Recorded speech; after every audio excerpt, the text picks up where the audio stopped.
Chief Justice Roberts, Vice President Harris, Speaker Pelosi, Leader Schumer, Leader McConnell, Vice President Pence, and my distinguished guests, my fellow Americans. This is America's day. This is democracy's day, a day of history and hope, of renewal and resolve. Through a crucible for the ages, America has been tested anew, and America has risen to the challenge. Today, we celebrate the triumph not of a candidate, but of a cause, the cause of democracy. The people, the will of the people, has been heard, and the will of the people has been heeded. We've learned again that democracy is precious. Democracy is fragile. And at this hour, my friends, democracy has prevailed.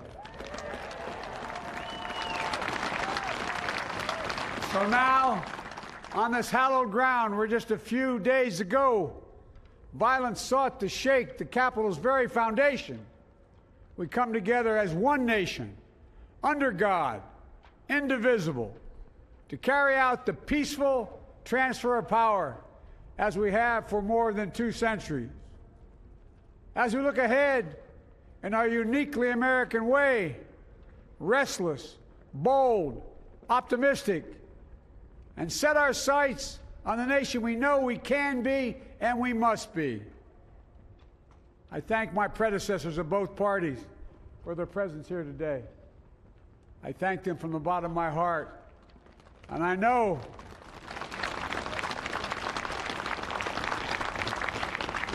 the resilience of our Constitution and the strength of our nation, as does President Carter, who I spoke with last night, who cannot be with us today, but whom we salute for his lifetime in service.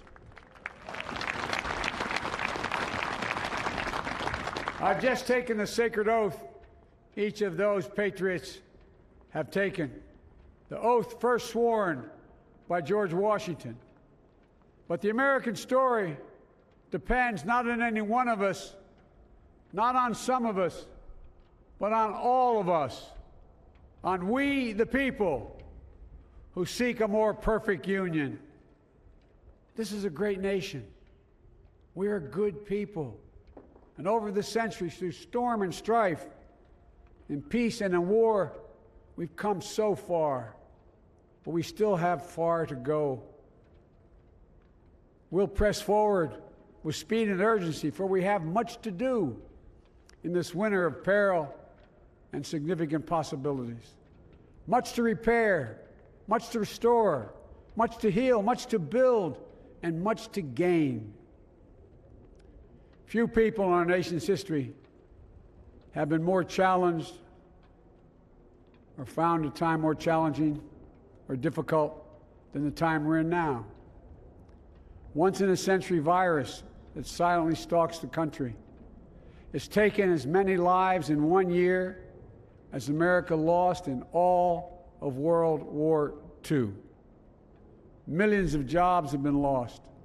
Hundreds of thousands of businesses closed. A cry for racial justice, some 400 years in the making, moves us. The dream of justice for all will be deferred no longer. A cry for survival comes from the planet itself, a cry that can't be any more desperate or any more clear. And now, a rise of political extremism, white supremacy, domestic terrorism, that we must confront and we will defeat. To overcome these challenges, to restore the soul and secure the future of America, requires so much more than words. It requires the most elusive of all things in a democracy: unity. Unity. In another January, on New Year's Day in 1863, Abraham Lincoln signed the Emancipation Proclamation. When he put pen to paper, the president said, and I quote, If my name ever goes down into history, it'll be for this act, and my whole soul is in it. My whole soul is in it. Today, on this January day, my whole soul is in this, bringing America together, uniting our people, uniting our nation. And I ask every American to join me in this cause.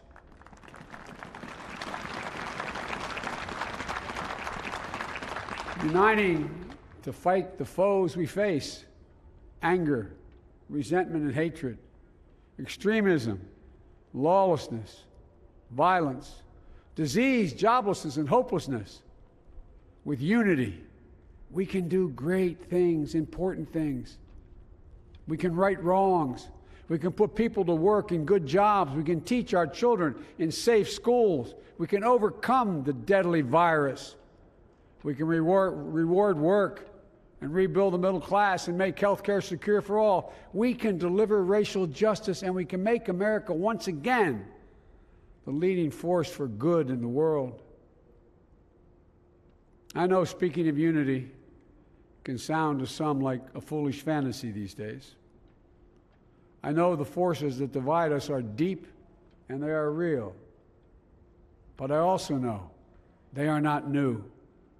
Our history has been a constant struggle between the American ideal, that we're all are created equal, and the harsh, ugly reality that racism, nativism, fear, demonization have long torn us apart. The battle is perennial, and victory is never assured. Through Civil War, the Great Depression, World War, 9/11, through struggle, sacrifice, and setbacks, our better angels have always prevailed. In each of these moments, enough of us have come together to carry all of us forward. And we can do that now. History, faith, and reason show the way of unity. We can see each other not as adversaries, but as neighbors. We can treat each other with dignity and respect. We can join forces, stop the shouting, and lower the temperature. For without unity, there is no peace, only bitterness and fury. No progress, only exhausting outrage. No nation, only a state of chaos. This is our historic moment of crisis and challenge, and unity is the path forward. And we must meet this moment as the United States of America. If we do that, I guarantee you we will not fail. We have never, ever, ever, ever failed in America when we've acted together. And so today, at this time, in this place, let's start afresh, all of us. Let's begin to listen to one another again, hear one another, see one another, show respect to one another. Politics doesn't have to be a raging fire, destroying everything in its path. Every disagreement doesn't have to be a cause for total war. And we must reject the culture in which facts themselves are manipulated and even manufactured.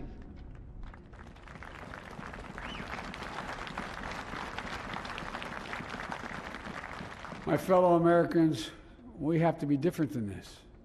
America has to be better than this. And I believe America is so much better than this. Just look around. Here we stand in the shadow of the Capitol Dome, as was mentioned earlier, completed amid the Civil War, when the Union itself was literally hanging in the balance. Yet we endured. We prevailed. Here we stand, looking out on the great mall where Dr. King spoke of his dream. Here we stand where 108 years ago, at another inaugural, thousands of protesters tried to block brave women marching for the right to vote. And today, we mark the swearing in of the first woman in American history elected to national office, Vice President Kamala Harris. Don't tell me things can't change. Here we stand, across the Potomac from Arlington Cemetery, where heroes who gave the last full measure of devotion rest in eternal peace. And here we stand, just days after a riotous mob thought they could use violence to silence the will of the people, to stop the work of our democracy, to drive us from this sacred ground. It did not happen. It will never happen. Not today, not tomorrow, not ever. Not ever.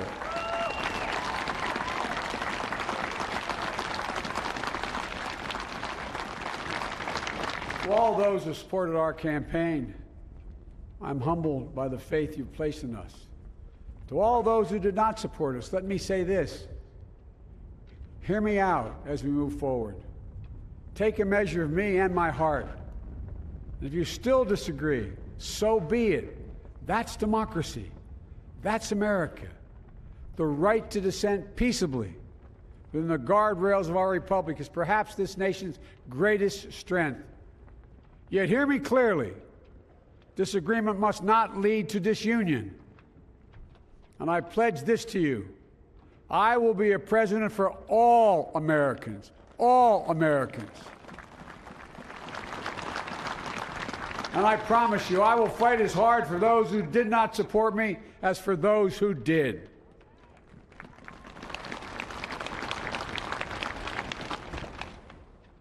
Many centuries ago, St. Augustine, a saint of my church, wrote that a people was a multitude defined by the common objects of their love. Defined by the common objects of their love. What are the common objects we as Americans love that define us as Americans? I think we know. Opportunity, security, liberty, dignity, respect, honor, and yes, the truth.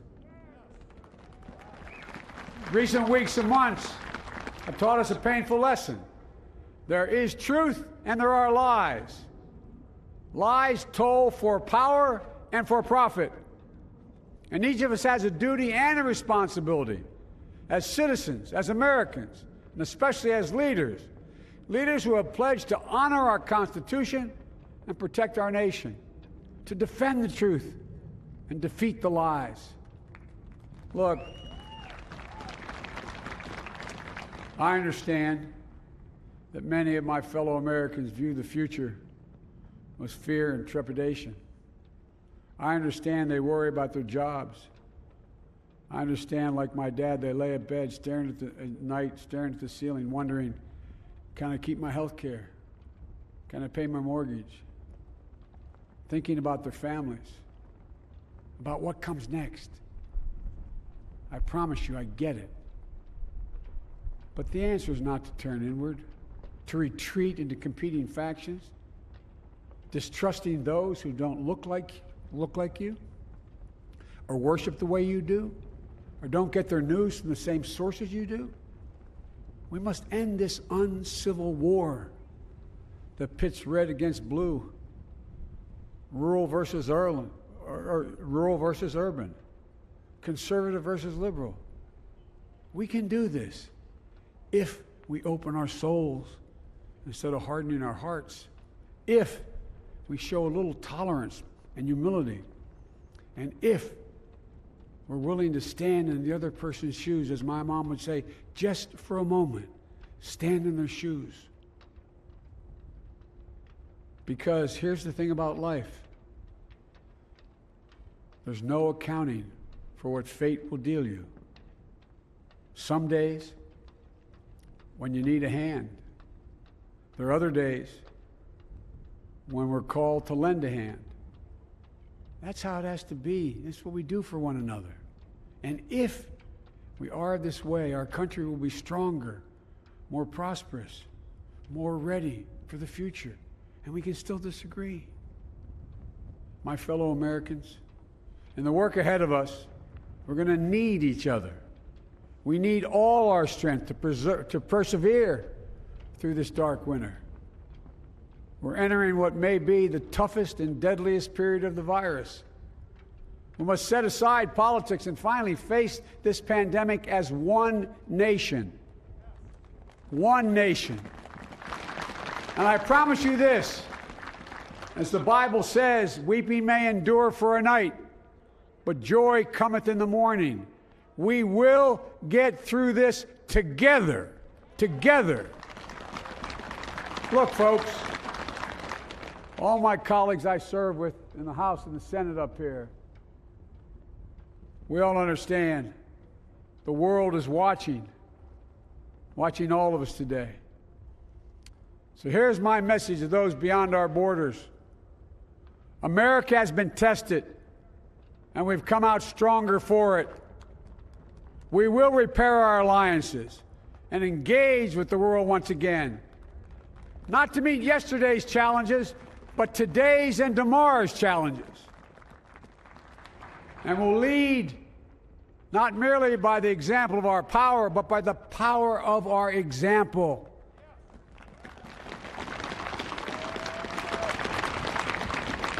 We'll be a strong and trusted partner for peace, progress, and security.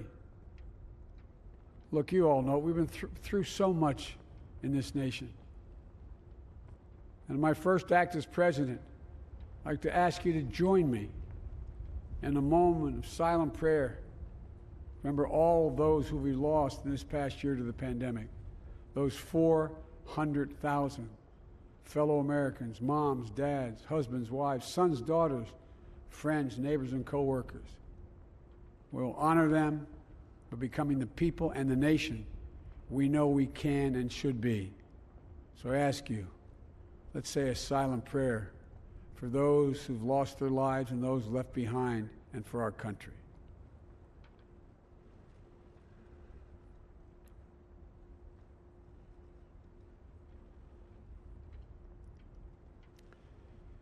Amen.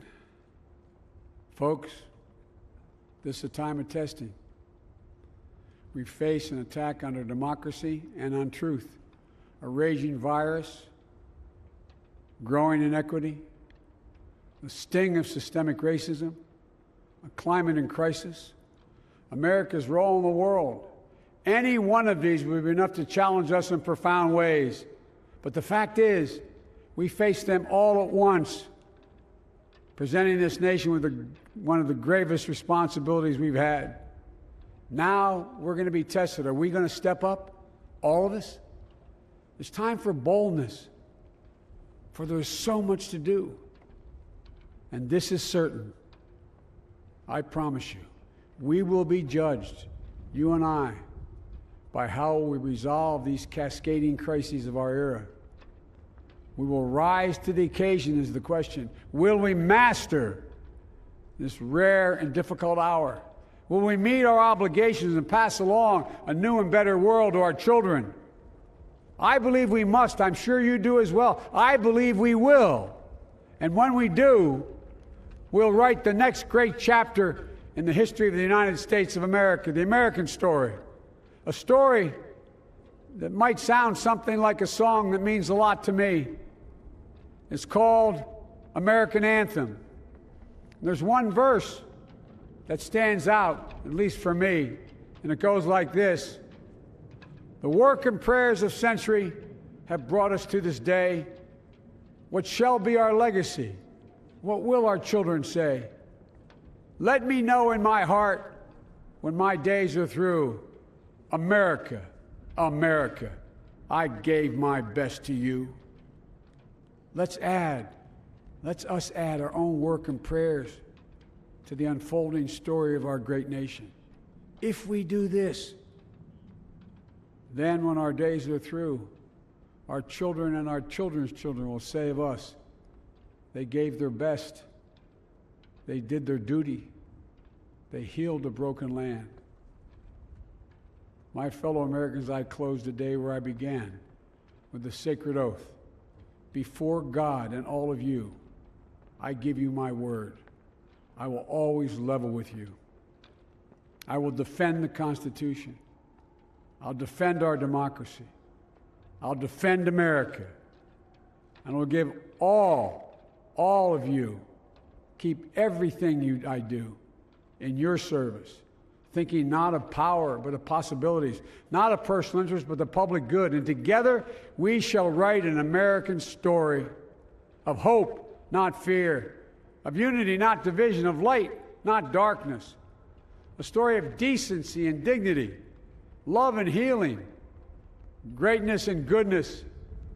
May this be the story that guides us, the story that inspires us, and the story that tells ages yet to come that we answered the call of history. We met the moment.